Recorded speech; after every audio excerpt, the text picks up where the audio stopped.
Good morning, Lauren Fritsch here, and I'm so excited to share with you my churn and burn story. This is the story of the years that I was in business where I was churning. I had lots of business and then I was burning. I was burning through cash and burning myself out. And I'm going to tell you a little bit about that cycle for me, as well as the infamous dinner party story. I call it the dinner party bail. And then I'm going to share with you what I did as an antidote to the churn and burn that led me quite a few years later to where I am now. Why is this a relevant story for entrepreneurs? Well, I think that a lot of entrepreneurs get stuck in the churn and burn cycle. So without further ado, let's jump in. First of all, just what is the churn and burn? Okay, so I described it. It's a time when you're churning through your energy, your life force, when you are actively in client gathering, new biz dev, and you're getting lots of business. So there's a lot of activity, there's a lot of momentum, and that in itself is not bad. I was doing at the time, I was doing consulting. So the majority of my clients were larger businesses. So I would say a minimum of 30 mil and up in revenue a year. So in some places that would be a small business, but relative. And most of my work was around training, sales training, coaching for the C-suite, and retainers to help advise them. So I had a lot of wonderful work, and that was a super formative time in my business. I got to learn a lot. And let's talk about the burn. So you see the churn was happening. Things were going. There was lots of like white water, right? But there was the burn side of that. And the burn was that I was burning through money. I was paying for team to support me at home. I was paying for online team to help me out. I was spending a lot of money on travel, clothing, art, a really expensive apartment that I never was in, a feng shui consultant. Definitely decorating and, nice dinners out. I had a nice lifestyle. But I wasn't ever settled. And I kept needing to quote unquote feed the beast, right? The beast needed to be fed. This outsized lifestyle needed to be fed. The business needed to be fed. And because I was doing pretty high touch services, there wasn't a lot of scalability there. And this is a common challenge for consultants with a private practice. I think that one of the ceilings, the thresholds you'll hit as a consultant is getting past like the $300,000 a year range. It's fairly easy. Consulting is big money. It's pretty easy to get to that 300K rate when you're a one-person shop with just support team. Getting beyond that band and to the next, perhaps milestone, if you will, is a lot harder. So that's where I was decidedly right at that 300K band, and I was churning and burning big time. And I wasn't taking care of my health, and I wasn't taking care of my relationships. And I'll get to that with the dinner party bail story. And I never got to enjoy this beautiful apartment that I was living in. And that is my personal story, but I think many entrepreneurs and small business owners have their own churn and burn story. And I don't know if you're in the churn part of it right now or the burn part of it, or if you've come out of it. So today I want to share that experience and also share a little bit about how I again, created an antidote for myself, something that I can share with other people and other entrepreneurs. So the feed the beast part is fun because you're super active, right? And again, there's a lot of momentum and everything is like outward moving. And in service of that churn and feeding the beast, I threw a lot of parties. And I had a dinner party at my apartment, and I had someone, cater it and make the food. And I had someone else do a vegan, delicious pie. And the guy who I was like vaguely dating flew in from California to the East Coast to, I guess, spend the weekend. I think that's what was happening. And what happened is, so the party was on a Friday night. And so he came to my apartment on a Friday night, but on Friday in the morning, I started corresponding with someone who needed like immediate coaching for one of their like high-end, execs, their CEO client. And it was kind of a celeb client. And so I was like emailing them back and forth and then getting on the phone and talking about it all day long. And by the end of Friday afternoon, I had decided that I was going to fly and see this person on Saturday morning. So let's call John. John had flown in to spend the weekend with me. And when he got there on Friday, I was like, okay, we're going to go to this dinner party at my house, my apartment. And then tomorrow morning, I'm going to fly out because I've got to go take care of this business. And I don't care what you do. And probably that should be a tip off that I was being a big old bitch, but also that maybe we were not the right fit in general if I didn't care to do that much with him. And there's a lot more to that story. He did yell at me once for wanting to go to a different restaurant from the one he wanted. However, the point is I made that decision to prioritize a business deal over a person, which is insane, regardless of how that person is. That's insane. And at the time, it felt like what I had to do because it was such a big contract on the line. And so we had the fun dinner party. He got to meet all my friends. It was yay fun. And then I woke up at like 4:00 in the morning after going to bed at 2 to like pack a suitcase and go on a flight. And John was not happy. And I know he had other business and he was on boards and stuff, so he had to go to other meetings, but that's not the point. The point was I did something really heinous. And I should probably apologize to him for that. We're still friends. Again, to continue the churn that also had a major burn component to it. Uncool at best. And that is the cycle that you get in to feed the beast, right? And maybe your churn and burn isn't that dastardly or pronounced. And if that's the case, I'm glad for you. But that was the moment when I realized, oh, golly, you know what? I didn't actually get the contract either. And they never reimbursed me for travel. So I lost money and burned a relationship and burned myself. Let's be real. And so I thought, oh, this is not how I want to live. And it was shortly thereafter that I reassessed my entrepreneurial journey. I reassessed my life and my choices, and I started to have a new and different approach to prioritization. And it certainly laid the groundwork for what I now call the Joy Money Matrix. So I'm going to give you a couple things to think about just so you know where my mindset was as I started this process of change, because we don't change because we want to change. We change because we have to change. Like things get so untenable. And for me, it was the churn and burn became so untenable that I was like, I got to do something different. And so I looked back at what I really wanted. And I had been an entrepreneur since I was in my early 20s. I was not cut out for a conventional employment path. And when I started out, I said, I want to be my own boss because I want to travel. I want to have time in my day to flex how I want to flex with my days. I want to have time to do my art. I want to write and teach and speak about my own intellectual property.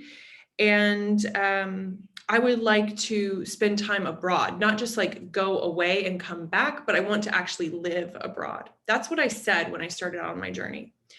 And I found myself not a decade out of that, but maybe 8 years after I had started working for myself.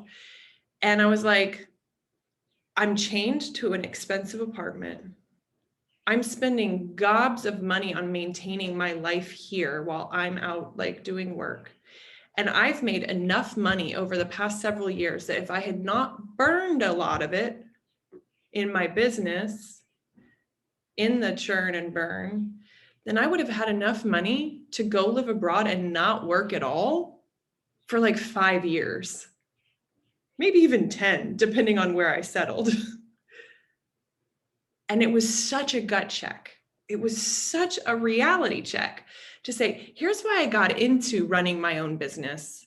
And here's where I am now. And the distance between the two was massive. Oh, I've got this in my hand, yes. And I realized that something was really needing to change. And at the time, if I had had the quiz that I have now that assesses your ROE, your return on emotion, your return on energy, as well as your ROI, then I would have known that at the time I was an explorer. Explorers make great money, but they don't have high ROE, return on emotion, return on energy. So I was doing well monetarily, but my heart wasn't in it, right? And so there was a disconnect there as well. And so I did some things that are probably fairly counterintuitive that I want to tell you about. And I want to tell you what I learned from this time that was incredible in many ways for me professionally and for my network. And also that was incredibly hard for me as well. So I learned, and I have notes here. I want to make sure that I cover all these things because it's, I think it's a cycle that many, many entrepreneurs will recognize, and many people with jobs will recognize this process. And I learned 3 main things that I want to share with you today. The one is that during that entire time that I was churning and burning, I was doing one thing that really caused a lot of problems. And I see people do this all the time. And it's called holding your dreams hostage. And that's what I was doing. I was holding my dreams hostage. I was holding hostage the desire to travel, the desire to be creative and do my art, the desire to have time for yoga and meditation. I was holding those dreams hostage. And guess what the ransom note said? The ransom note said, hey, I'm not going to give you these dreams until you give me more time and more money. It's familiar, right? I can't do the dream. I can't make the dream happen, even a small amount, unless I have more time, more money, or both. Here's the thing. You're the one, I'm the one. I was the one holding my dreams hostage. I was the one ensuring that I couldn't go after those dreams because I kept having these outsized expectations of what I needed to even start the process of doing yoga or art or travel, which is complete and utter nonsense. And if you don't take away anything from this video today, the one thing I want you to consider is, where are you holding your dreams hostage? Another way to think about it is that you're holding your dreams away from you and you're saying, I can only come closer to my dreams if I have more time and more money than I have right now. And I'll tell you why that's nonsense. It's nonsense because most of our dreams, at least to even start taking small steps towards them, require very small amounts of time and money. So let me give you an example. Yoga.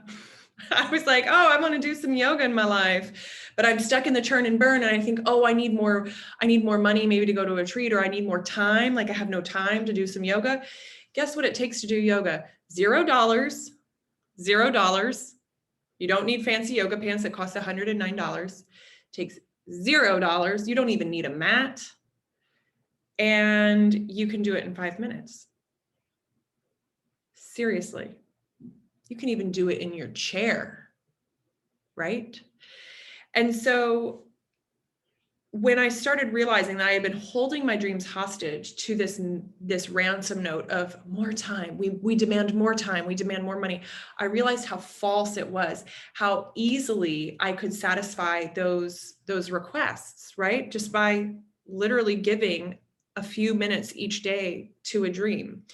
And I'm a woman of many hobbies, like I freaking love hobbies. And it's amazing how at that time I wanted to be sewing. I love designing clothes, and I wanted to be singing. I love singing and making music and art and whatever. And now I'm actually doing all those things, and it's so much more easy. It's wonderful. But at the time it seemed impossible. And it was so much easier to stay stuck in the idea that I need something else in order to accomplish this.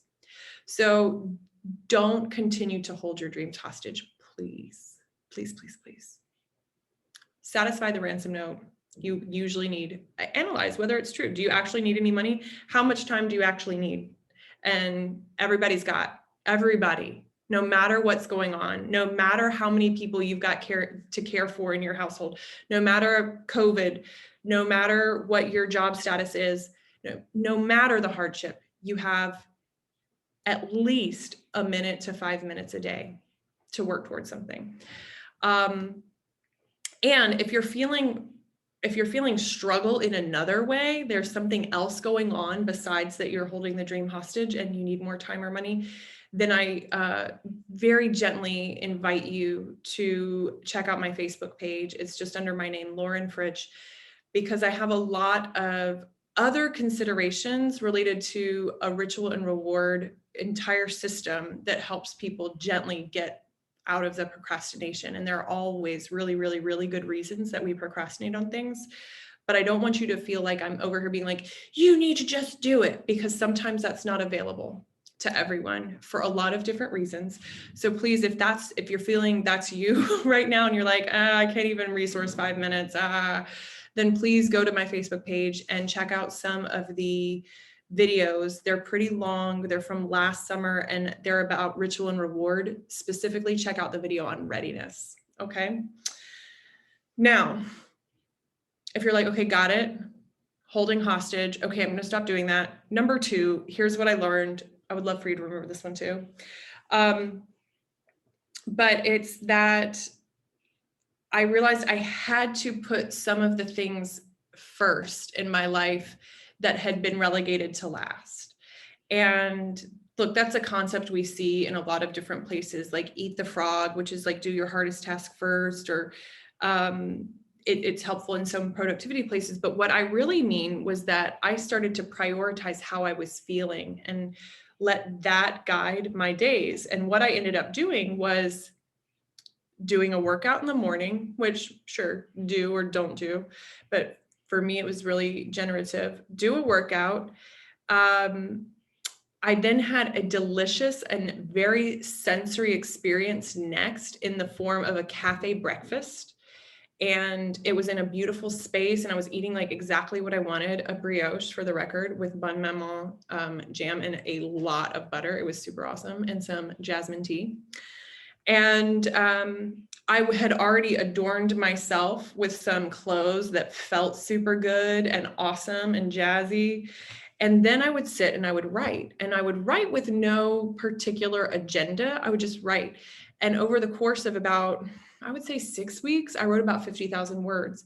That was my morning routine. And it was so generative that I was able to continue working on my business in the hours after that. I was already feeling physically well, but I had also nourished my inner self. I had given myself what I needed in terms of some creative time, a really delightful breakfast experience. I felt physically awesome, like, with the outer layer. And, it was when that happened that I started to experience a different kind of momentum that had nothing to do with churn. Okay. It wasn't me just working hard. It was me allowing a lot of cool, great stuff to happen because I was already feeling super, super, super good. So cool, great stuff happening included, and falling into place effortlessly. I was able to walk away from my incredibly pricey lease and get my security deposit back, even though I'd only lived there for 5 months. It was a long story why, but basically nonsense, people being crazy. And then I got a gorgeous apartment at half the price. A few months after that, I met the man who would become my husband, and I created some bodies of work that I still work with today. So there are all these amazing things that happened once I got into a space of saying, you know what's important? Feeling good is important. My ROE, my return on energy, my return on emotion is important. Now, I didn't have those terms back then because Joy Money Matrix didn't exist and my quiz didn't exist, but I was sowing the seeds at the time and didn't even realize it. So when I made the choice to stop putting conditions on how I needed to have my life set up so that I could do the things that I dreamt of doing, which was like sitting in a cafe and writing, a lot of other things began to flow, including being in the best shape of my life, meeting my husband, and creating some of the IP that still is feeding me to this day. That's the power of putting joy first. And then finally, I just want to say that I like the concept, do your joy. That's what my hashtag is, which is, I know, so annoying and cheesy, but I'm going to say it anyway. Hashtag do your joy. We have to do it. We have to do it. And in another video, I'll talk about the interplay between joy and pain, because this is life, right? I do not subscribe to the belief that we can have always positive emotions. I think we need to embrace both, both and. We're going to have the good and the bad. We're going to have the actually, utterly blissful and the incredibly painful. We're going to have suffering. We're going to have hardship. We're going to have circumstances that are challenging. We're going to have challenges with employment and income and health and relationships over our lifetimes. I am not saying that we completely turn our backs on that part, right? And I don't think that stuff's even negative. But what I do know is that if we don't do our joy, a lot of that other stuff is going to crowd out the joy and the possibilities for renewal that it can give. And you know what? I'll be right back. I want to show you something. Yes, I'm in my pajamas. Because I'm the boss. Feeling very 90s actually in my little striped baby tee. It's the reason that I have in this is a Joy Money Matrix box, by the way. It's for people who take the Joy Money Matrix. But I have this quote. I'm going to read it to you. It says, for happiness, one needs security. That's Maslow's hierarchy, right? But joy can spring like a flower, even from the cliffs of despair. And that's a quote by Anne Morrow Lindbergh. And I think it's really important. That's why it's on the box and printed on all of them. And it's because we can't hold our joy hostage, waiting for the bad times to be over. God, that sounds horrible. And gosh, I might cry. So no matter where you are, whether you are at the height of your career and you are on top of the world, if you are deeply into the churn and burn cycle, or if you are experiencing incredible difficulties and hardship, wherever you are, the same message applies, and it is to do your joy. And like I said, if you are the latter, please check out my Facebook page to get into some of the trauma-informed, gentler approaches to incorporating joy into your life, especially when you're dealing with stuff that is really tough. But we don't have to stay in churn and burn. We can pull back, and the gateway in is starting with joy. So I hope that was helpful for you today. And this is work, obviously you can tell I'm passionate about it, and I want to be very transparent too. And there are other places where I talk about some of the things that we as a family have been through in the past 4-ish years. But the point is not like what my suffering has been or specifically what your suffering has been. The point is that like humanity experiences suffering, and I don't want to dismiss it. We have to work through it. We have to metabolize it. It's not something that we can just, oh, I'm just not focusing on the negative and I'm going to go positive all the time. Like, yeah, tell me how that goes if you have like a chronic illness, okay? Or some other hardship. But the point is that we can find new ways of being in times of hardship and in times of incredible momentum. And the idea is to keep coming back to, why are we doing this in the first place? To come back to your North Star, recalibrate with your compass. And if you find yourself off track a little bit, joy is usually an excellent pathway back. So that is what I have for you today. That is my sharing about my turn and burn years, my dinner party bail. That was kind of my rock bottom. And then how I got out of that cycle. I will talk more at length about my rhythms of business in the future. But for now, don't hold your joy hostage. Let it go. All right. Peace. If you liked it, please give me a thumbs up or a like or whatever platform this is on. And I would love a comment if something resonated with you. I would love to know what your dreams are. And come hang out at joymoneymatrix.com and laurenfridge.com. Peace.